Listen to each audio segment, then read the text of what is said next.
Welcome to this series of signal processing videos. In this first episode I will talk about plotting signals using Python, and I will write a short script that will help you get started easily, even if you're new to the language. To keep it as simple as possible, I will only use Sublime Text, a free-to-use editor that is available for all platforms and that can run your script without the need for anything else. So let's get to it. We're going to then generate three types of plots. First, I'm going to generate a simple waveform type of plot. Then we're going to generate a spectrum type, and then I put it with an asterisk mark, a live plot, meaning that it's a plot that keeps updating for a determined or indeterminate amount of time. Let's get into it directly. We're going to need the library for plotting, actually, which is matplotlib.pyplot. This again is available for all platforms as far as I know, and we're going to use math as well, and we're going to use NumPy, and we don't actually need to use both. We can get away with either of them, but I will use both just to demonstrate very simple use cases. Now, even though this is a plotting video, I will need to generate some signals to plot, of course. So let's first quickly generate a couple signals. Let's generate a pure sine, which is going to be defined by the parameters of length, which is specified in time. And for example, we say 50 milliseconds. A sample rate of, for example, 48 kilohertz, which is typical for audio, and a frequency of 1000 hertz. To generate this waveform, let's just use the sine function of math.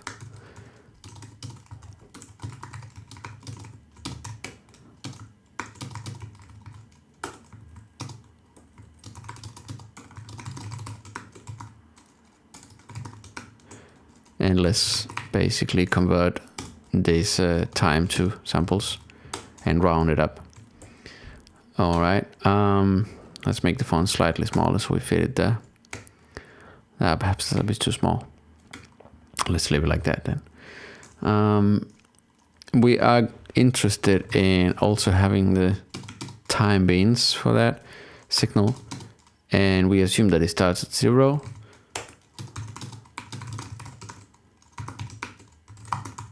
All right, and with that we have a waveform to display and the time being, so that is the time at which it was sampled, starting from 0, because why not? And we're going to as well calculate the spectrum of this signal, of this waveform, and we're going to display the module and the phase separately.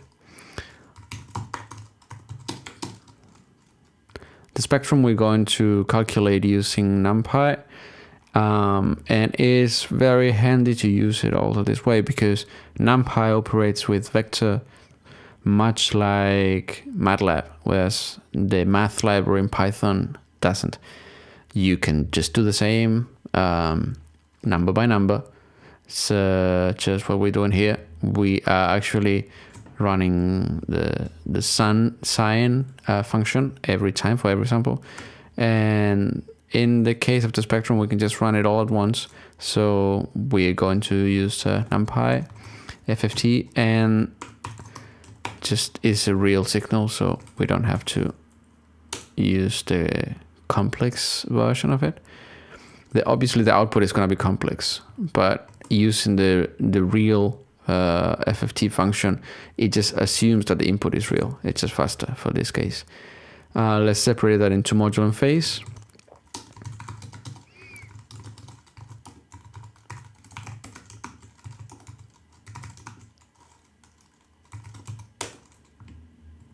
And this is what I was saying, that NumPy includes functions that operate on vectors. So the input is a vector, the output of this absolute is a vector as well. The same for the logarithm. And the operators defined for the NumPy arrays and floats can operate in this fashion. So you have a float times a vector. So every element in the vector will be multiplied by that float, which is very convenient. So we can do this whole thing in one line. The same for the phase, and we're going to put it in degrees.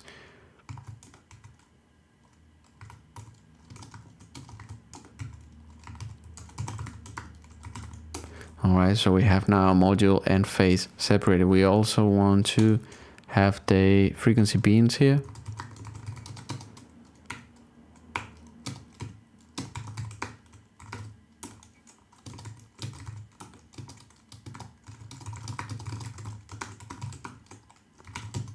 Alright, so now we have at least some signals to plot. Let's go directly to the first type of plot, which is how we call a waveform plot, or it's just a linear axis plot.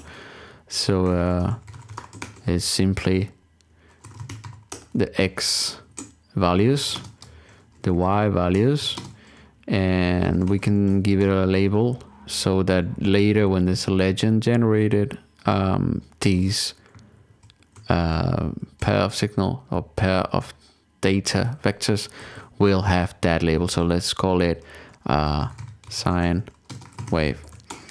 Now we enable the grid just to visualize it better, and we enable the legend as well, and we just display it. So if we run the script, we should see a plot. There we go. And it is the x-axis is in time as expected. That's about 50 milliseconds, so that's 50 periods. Unity amplitude, we see the legend, and we don't have anything else in the plot because we haven't told to include anything or to shape it in any way. So let's go ahead and improve this. We're going to limit the visualization in the x-axis, as told that, to, let's say, 2 periods. So that would be 2 times the period, which is 1 over the frequency, which we call F1. We can do the same for the vertical axis, but for now that's fine. Let's see how that works. Great, now we only see 2 periods. Now the problem is that the x-axis is pretty convoluted here, can't really understand anything. So let's express it in milliseconds instead, which seems a lot more appropriate of a unit. But then we have to where is the here? The bins are actually now in milliseconds. So, and likewise the limit of the axis. There we go. So now the x-axis is in milliseconds, and we can actually label it.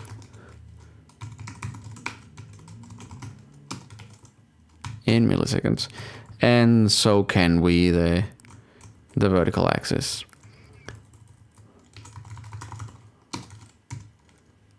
There we go.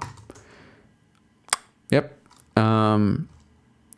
We can also add a certain style to the trace if we need it.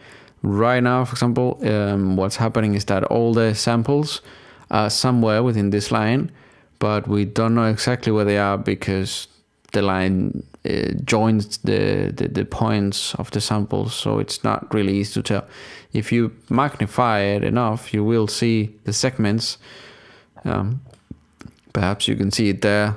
There's a segment here, a segment there, but from a farther distance, it's not really easy to tell. So in some cases, it's very interesting to see where the actual samples are, even though they are joined with segments. For that, we can add a certain, so we call it style, which is a third argument that you add to the call after the x and y data point coordinates of the data points. So if we just add a couple dashes there, that would be the same dashed. If we add an X, we'll only see the samples with marks with X's and no segments joining them. If we want to include also the lines, so we have both the X marks and the segments, then we can do that. And there are all the markers such as dots, you can see that there, circles or something like that, big circles. And there are probably, I don't know, a bunch of other markers that you can use. Check the documentation of matplotlib for all the details, because they are like endless possibilities here. Just trying to show the basics that we're going to need later on. You can obviously also personalize, for example, the width of the line. You can make it very thick if you need to, and you can also make it very fine, which is so fine I can barely see it. You can probably not see it there. I can slightly see it here, but it's extremely thin. So the possibilities are endless, same as the color and many other things. And that will also come in very handy when you have multiple signals at the same time, if you want to individually recognize them. This is fine for now. For the waveform plot, we got at least enough to work with later. Let's show the spectrum plot. In this case, since we have two things to plot, but they have different scales, meaning that the module and the phase cannot too easily be plotted together without having different axes. And although we can construct a single plot figure with different axes, vertical axis that is, it's a lot easier often to just have two plots together. So that's what we're gonna do here. We're gonna call the subplot, and we're gonna make it such that it has 2 rows, 1 column, and we are now going to plot on the first one of them. And we're just gonna plot like before, but using a semi-log plot, meaning that is logarithmic on the x-axis in this case, and linear on the y-axis. Likewise, you can use it semi-log y or log-log, meaning that both axes are logarithmic. You obviously have to take special care of the data you are plotting, because zeros or negative values are not going to be valid for the logarithmic axis. It should not crash the program, but it might have a weird or funky display, or not display at all. So you just have to remember that. Let's plot the module first. So we have the frequency beams and the spectrum module, and just like before, we're gonna give it a label, and we're gonna say that this is a sine wave spectrum. We're going to enable the grid as well, and let's just not give any more information for now. Let's just construct the plot completely.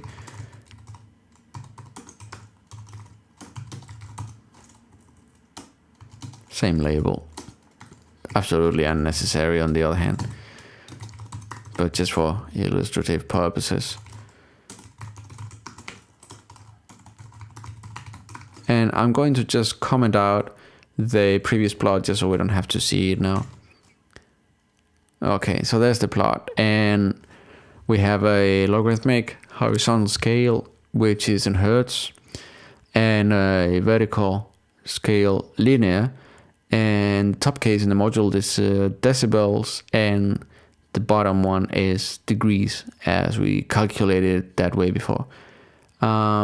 It's looking fine. The possibilities we have to adjust the axis and add labels are just the same as before. So we can add here a label. We can also add it here if we want. In this case, it's quite unnecessary as they are the same scale. So we put it here would be probably better in terms of visibility, but and we can also add labels here, and we can add a title here, which we didn't before.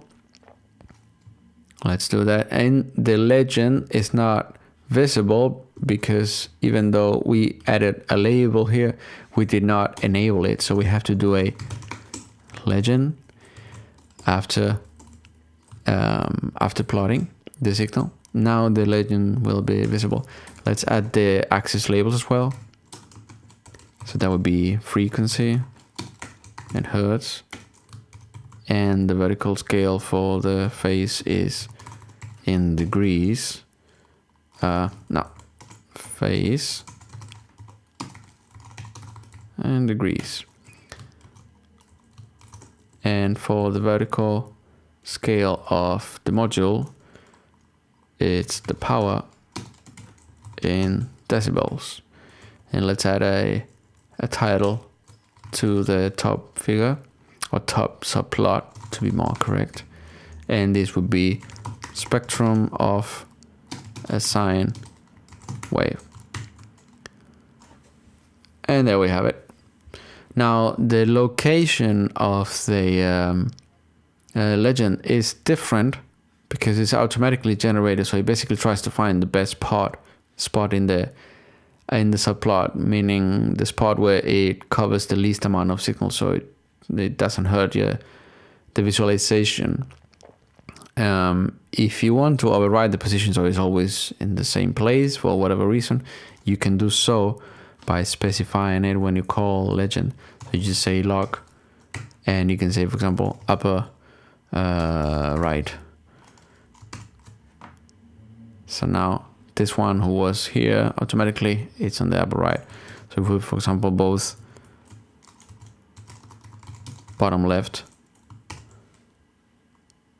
it's gonna say, well, actually that's not the right one, it says here. And it shows you the list of valid ones. So lower, center, right, lower. So this is the one that we actually want, lower, left. There we go. We put that there and we put it on both. Now we both have it on the lower left. So yeah, that's it for the semi-logarithmic type of plot, or logarithmic, it will be the same. Let's move on to the interactive plot, the one that gets updated, because these plots that we've seen so far, they are created, they are displayed, and that's it. That would be the, so to say, the life of the plot. For the case of the live or interactive, we have a slightly more complex situation where we are going to generate the plot and then we are going to update it again as many times as we need. We also need to define a little extra code to receive the handler, the action of when the plot is closed, because we need to know when the user actually closes the plot, if that happens actually.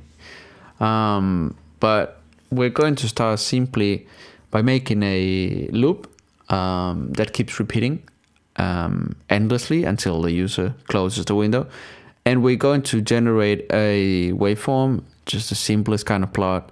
And we're going to change the frequency of that waveform, and we're going to keep updating. So we see how the waveform gets, say, the periods get shorter and shorter. Let's start directly by making a while on a condition that we're going to call stop flag. And the stop flag, we're just going to set it to false. So by default, it's going to be there until that changes. We're going to generate a frequency that we're going to start with, say, we're going to start with 1000 Hertz. And every time we pass, we're going to increment it in a logarithmic fashion. Geometric fashion. And when it exceeds a certain value, for example, say 5000, then we're going to reset it to the initial value. Simple as that. So every time we pass, we increment in logarithmic, geometric fashion. And when it exceeds a certain value, 5000, we go back to the beginning. We generate the waveform just like we did before.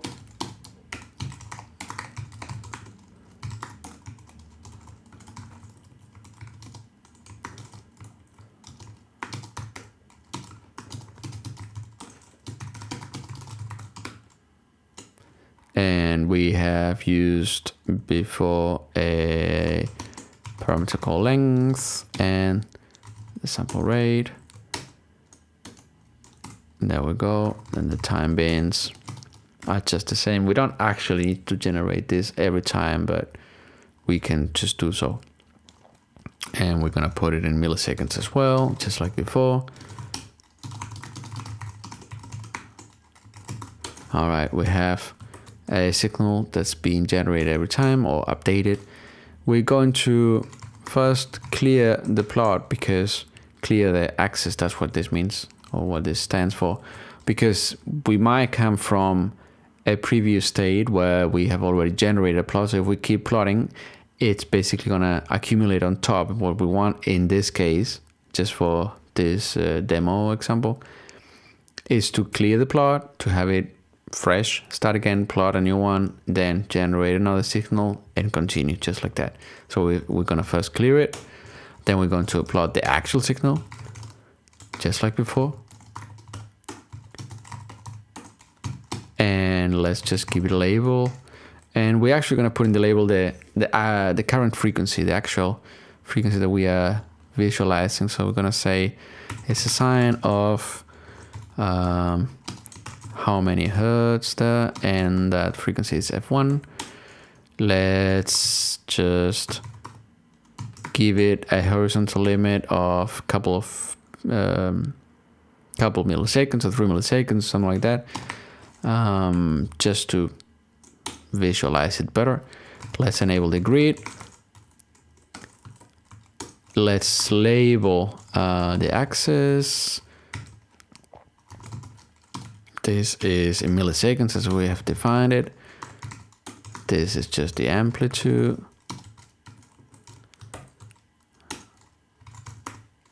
Let's draw the legend and let's fix it in the same place so it doesn't change, or just because we like it. And we're gonna say that is upper right, because, and now instead of showing, we're gonna draw, because showing basically opens a window in a blocking manner. And if you don't know what that means is that the window is gonna open and everything else in the background is gonna stop until you close the window. So the program basically gets paused there until you close the window. So nothing is going on, so there's gonna be no interaction. If you do plot dot draw instead, what it does is that it generates the window, it pops it up, the user can see it, but the program keeps running, which is what we want, so that we can actually continue in this loop. Now we need to wait for a moment so that you can actually see the window. Sometimes you might have a process after this or some sort of extra calculations that will take some time. So that time that it takes to compute the data for the next window is enough so that you can see the window between updates, between refreshes, right? But right now we have almost no computation. So basically the only thing we have to do is this, which takes no time to compute. So if we just leave it like that, the loop is going to repeat, it's going to regenerate the signal, play it again, and it's going to be so fast that we're not going to see much. So we need to just basically tell it to just wait for a moment, which we can do with just pause. And we're going to say, for example, a couple hundred milliseconds. This value is in seconds, so that's 200 milliseconds. Now, there is a little catch here, and is that this method can actually raise exceptions. If, for example, you close the window while it's in this pause, you will get an exception. So even though that will not really hurt right now anything, because we don't have anything else, it's just to show how you can control this. For example, by just simply putting it in a try catch block like this. So if an exception happens here, it will just be ignored. Now, before we can run this, we just need to do one extra thing, and is that we need to know how to stop this. As it is now, the stop flag, it never gets set to true. We need to do that by wiring an event to the closing of the window. So when the user closes the window, something is received here, and this flag is set to true. That we can do defining here our own little handler. We're gonna call plot window closed event, long name, and it receives an event. And what we're gonna do is that we want this global variable to be set to true. So when this is called, this variable will be set to true, and the while loop will stop. Now we only need one more thing, and it's to wire this function to the event. So we're gonna create a figure. We're gonna call it fig, and we want just one figure, and we're gonna say that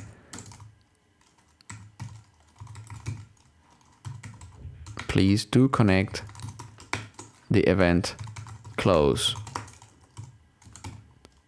to my function here. There we go. And that's all. So after this, basically the window will know that when it has closed, it needs to call this function here. And that should be all for now. Let's try to run it. There it is. And it keeps updating, and we see that the frequency is displayed in the top right corner in the legend. The horizontal axis is constant. We have limited from 0 to 3 milliseconds, could be anything else. We have our labels, and the signal keeps being updated. We can actually interact with it, such as magnifying a portion or something, but since every time we plot, we reset this axis to 0 to 3, it's basically going to change as soon as we let go of it, and it plots the next time. The window can be moved, and you can be doing other things in the background or whatnot. But it is interesting to mention that the behavior of you interacting with the window is slightly different depending on the operating system. It seems that in Mac OS, you can actually move it, hold it, do several things such as redimension it, and it doesn't stop working, as you can tell. It seems like sometimes, yeah, it does. Whereas in Windows or Linux, that behavior might be slightly different. So don't take that for granted and just check it in the operating system that you're going to be using. The rest of it is going to be pretty much exactly the same. The looks of the window might also be slightly different depending on the backend that you're using, but that shouldn't be a problem. And that's not really anything that depends on it being interactive or not. When you close it, we should get the event. Yes, we did. And then this set the flag to true, and the while loop stopped. Well, that's it for now. Hope you liked it, and don't forget to check out the channel for more videos on signal processing and other cool and nerdy stuff.